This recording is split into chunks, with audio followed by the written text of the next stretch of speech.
सूरज की पहली किरणें अभी अभी वृंदावन की पहाड़ियों को स्पर्श कर रही थीं। गांव के छोर पर एक छोटी सी कुटिया में बूढ़ी अम्मा अपनी दैनिक दिनचर्या शुरू कर चुकी थीं।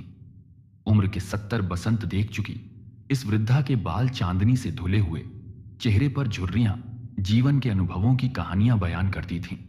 गांव के लोग बूढ़ी अम्मा को पागल समझते थे, क्योंकि वह हर वक्त कृष्ण से बातें करती, जैसे वे उनके सामने खड़े हों।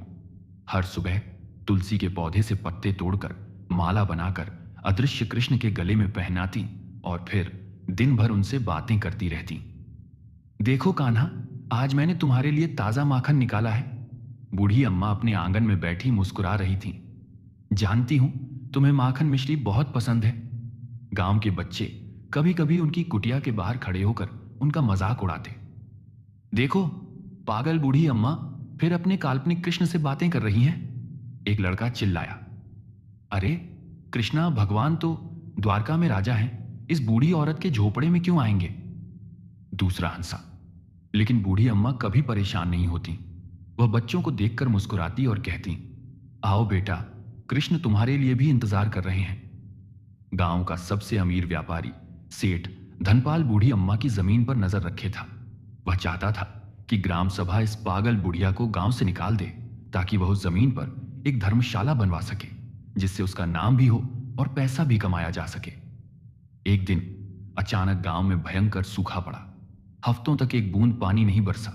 कुएं सूखने लगे, फसलें मुरझाने लगीं। गांव के लोग परेशान थे। यह बूढ़ी अम्मा के कारण है, धनपाल ने गांव वालों को भड़काया। उसकी पागलपन की वजह से देवता नाराज हैं, उसे गांव से निकालो।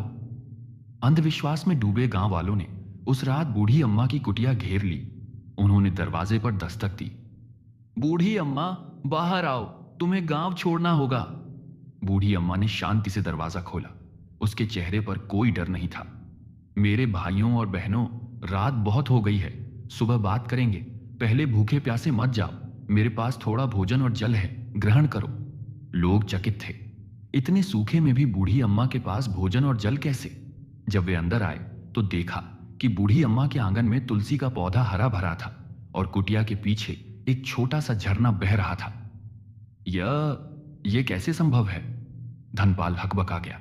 बूढ़ी अम्मा ने मुस्कुराते हुए कहा, कृष्ण की कृपा से। वे कहते हैं, जहां विश्वास है वहां मैं हूं।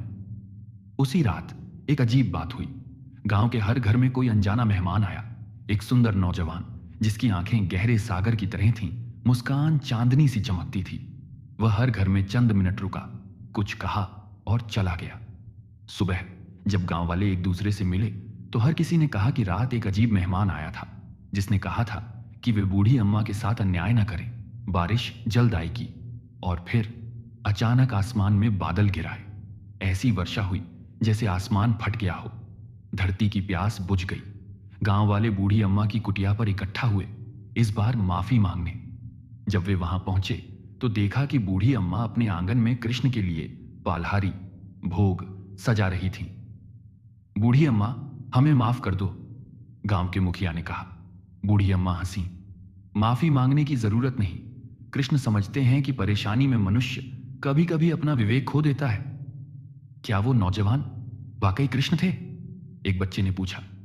बूढ़ी अम्मा ने अपनी आंखों में एक रहस्यमयी चमक के साथ कहा, कौन जाने, कृष्ण तो हर रूप में हर जगह होते हैं। उन्हें देखने के लिए बस विश्वास की आंखें चाहिए। धनपाल, जो अभी तक चुप था, बोला, मुझे माफ कर दो अम्मा, मैंने लालच में अंधा होकर आपको दुख पहुंचाने की कोशिश की। बेटा, तुम्हारी धर्मशाला का विचार अच्छा है, बूढ़ी अम्मा ने कहा। मेरे जाने के बाद यह जगह उसी काम आएगी, लेकिन याद रखना, सच्चा धर्म सेवा में है, दिखावे में नहीं। उस दिन के बाद गांव बदल गया। लोग बूढ़ी अम्मा से आध्यात्मिक ज्ञान लेने लगे। धनपाल ने अपना अधिकांश धन गरीबों की सेवा में लगा दिया। और हां, बच्चे अब बूढ़ी अम्मा की कुटिया के आसपास खेलते, कृष्ण की कहानियां सुनते, और कभी कभी वे भी अपनी आंखों के कोने से देख लेते थे एक चमकीली आकृति जो पल भर में गायब हो जाती थी।